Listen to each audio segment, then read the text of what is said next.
You've seen it 1,000 times. That slow, lumbering knight, basically a walking tank who can barely move. Hollywood has sold us this image of a warrior so wrapped in steel that he clanks and groans with every step. A man who, if he falls, is as helpless as an overturned turtle. We see them needing a crane to get on a horse, or getting hopelessly stuck in the mud, their own armor turning into a 50-pound coffin. It's a trope so common, it's basically become historical fact in our heads. But what if I told you that's a lie? A complete fabrication? The truth is, a medieval knight in full plate armor was one of the most agile and mobile warriors on the battlefield.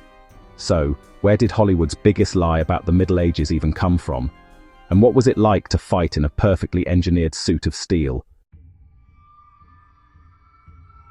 To find the source of this myth, we don't actually start in the Middle Ages.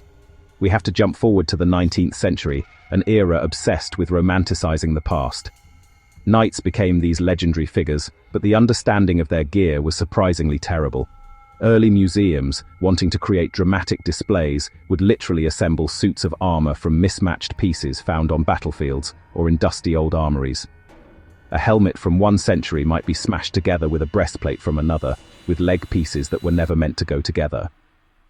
These Frankenstein creations were, of course, clunky and ill-fitting. They were put on static mannequins, looking stiff and immovable, and the public took that image as gospel. On top of that, these museums often displayed the heaviest, most specialized armor, not the kind a knight would actually wear into battle. Jousting armor, which was designed for a very specific sport, could be incredibly heavy, sometimes weighing up to 100 pounds, and was built purely for impact protection, sacrificing almost all mobility. Seeing this specialized tournament gear, people just assumed all armor was that restrictive. This misconception was then cemented in popular culture. Mark Twain's novel famously depicted a knight as a boiling, miserable man trapped in an iron prison, a portrayal that shaped how people thought for generations. Then, Hollywood got involved. In the early days of cinema, historical accuracy was a distant second to pure spectacle. Prop departments built armor out of heavy, crude materials that were nothing like the sophisticated originals. Actors struggled to move, they complained about the weight, and that on-screen clumsiness became the visual proof that the myth was true. From the comedy to the dramatic hoisting scene in Laurence Olivier's Gaunt's, the image of the immobile knight was burned into our minds.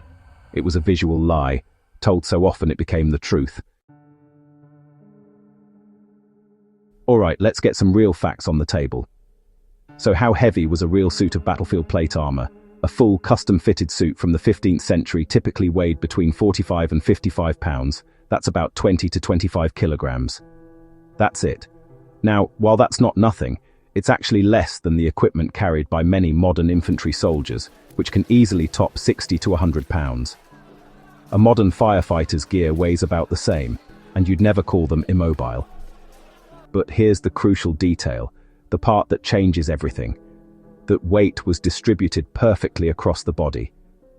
Unlike a modern soldier's heavy rucksack pulling down on their shoulders and spine, a suit of armor spread the load from the head to the shoulders, the waist, and all the way down to the legs. When weight is distributed that evenly, it stops being a burden you're carrying and starts feeling like a part of you. This was possible because a suit of armor was a masterpiece of custom engineering. This wasn't an off-the-rack purchase. A wealthy knight's armor was tailored to his exact body by a master armorer, a process that could take months. It was a second skin of steel. These makers understood human anatomy with breathtaking precision. They used overlapping plates, clever leather strapping, and, most importantly, articulated joints with sliding rivets. These joints at the elbows, knees, shoulders, and ankles allowed for an astonishingly free range of motion. A knight could easily raise his arms above his head for a powerful sword blow, he could lunge, and he could bend his knees to absorb shock. Underneath all that steel, a knight wore a padded garment called a gambeson, or arming doublet. This wasn't just for comfort, it was a critical part of the system that provided shock absorption and prevented chafing. It was the interface between man and machine. Because for a warrior on the battlefield, mobility wasn't a luxury, it was life or death. An immobile knight was a dead knight. Armorers knew this, and they didn't build tanks, they built high-performance athletic equipment.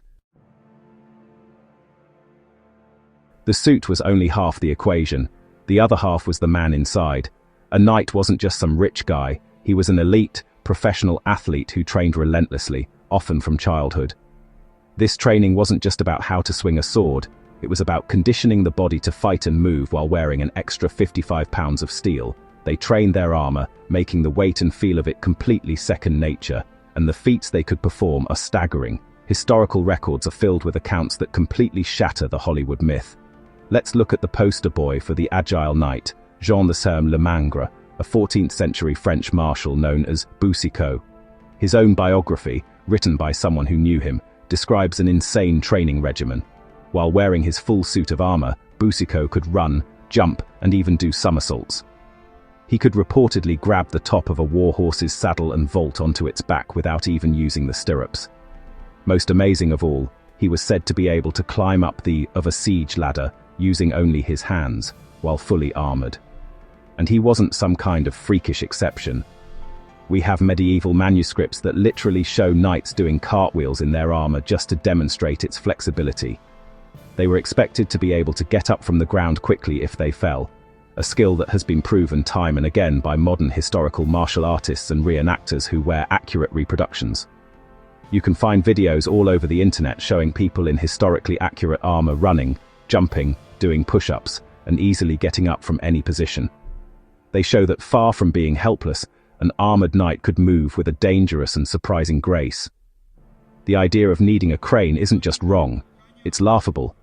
It would have been a deep insult to the warrior who spent his entire life mastering combat in his steel skin. This myth really matters because it does a profound disservice to the past. It turns a sophisticated piece of technology into a punchline and reduces a highly trained warrior to a clumsy oaf. It completely underestimates the ingenuity of medieval armorers and the sheer physical power of the knights themselves. The knight in shining armor wasn't a slow, walking castle. He was a nimble, powerful, and agile warrior, protected by the most advanced defensive system of his day. He was an athletic fighter, encased in articulated steel, and one of the most effective combatants in history. So the next time you see a movie where a knight is clanking around like a rusty robot, remember the truth. Remember the engineering. Remember the athleticism. And please, remember the cartwheels. The biggest lie Hollywood told us about the Middle Ages isn't just a fun piece of trivia. It's a distortion of history that hides the incredible reality of the agile warrior. If you thought this myth-busting was as fascinating as we did, help us set the record straight by liking this video and hitting that subscribe button. What other historical myths do you want to see us destroy? Let us know in the comments below.